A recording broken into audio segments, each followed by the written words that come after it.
It's a privilege to be online at Chatham House, to follow such distinguished lawyers, Philip Sands, Dapo Akande, and soon to hear Mykola Nanosky. And can I start by saying I'm in awe of the bravery shown by him and the Foreign Minister of Ukraine, Dmytro Kuleba, and his government. Courage, Winston Churchill once said, is the greatest quality of all, because upon it all else depends. And I want also to acknowledge the selfless courage of the people of Ukraine. President Putin's army may capture Ukrainian territory and people's homes, but he will never capture Ukrainian hearts and minds.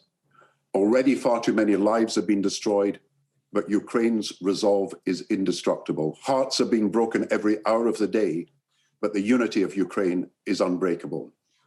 But the people of Ukraine now need us to confront the enormity of the challenge that President Putin's actions pose to them and the very existence of the post-1990 international order.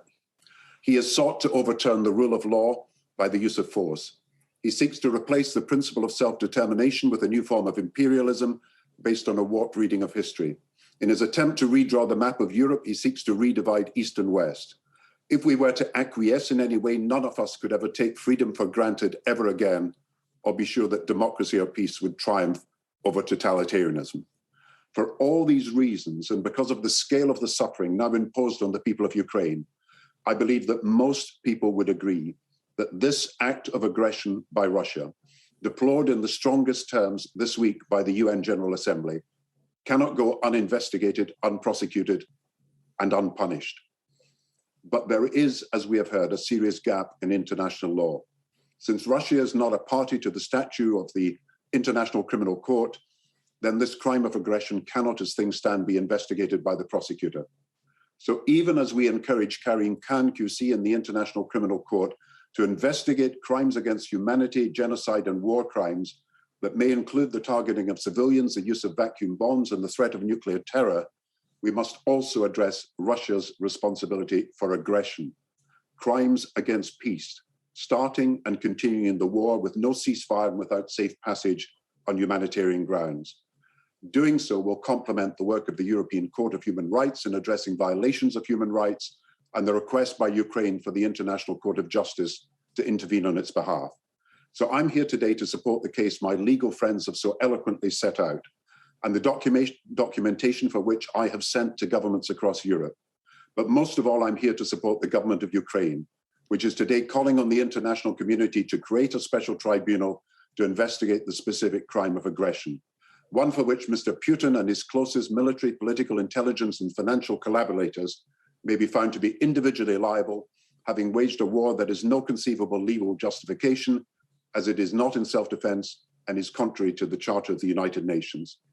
The special tribunal should be constituted on the same principles that guided what we have heard today, the Allied powers in 1942, when from in London, they insisted in their statement, Punishment for War Crimes, that I quote, war crimes should not be left unpunished.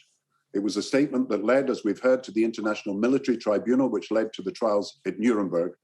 A tribunal was necessary, as the 1942 declaration said, to satisfy the sense of justice of the civilized world. They wanted, and I quote again, to secure the punishment through the channel of organized justice of those guilty or responsible for these crimes. The Special Tribunal for the Punishment of the Crime of Aggression against Ukraine can be set up with speed, and I want to call on all the countries of Europe to agree to grant jurisdiction to the dedicated tribunal, giving it the power to investigate the principal perpetrators of the crime of aggression and all those who are complicit in its commission, including those who have provided finance.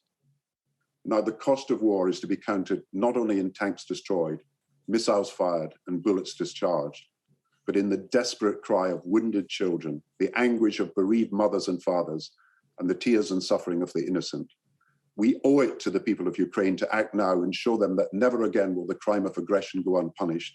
We owe it to the coming generation to prevent the unmooring of the international system from its familiar anchors, diplomacy, the rule of law, and the willingness to work together through international institutions. And the need is urgent. As we speak, Russia are surrounding Ukraine's cities, tightening their grip, and by their bombing, threatening to create a desert and call it peace. Yes, sadly, buildings are being razed to the ground, but not the spirit of the Ukrainian people. And by acting in solidarity with them, we will signal our resolve that lawless aggression will not be tolerated anywhere on European soil or elsewhere, and that by leaving no stone unturned and bringing to an end this evil, we ensure that those who've unleashed the horrors are subject to personal accountability under the criminal law. All those hoping for peace, not only in Ukraine, but across Europe, cry out for justice,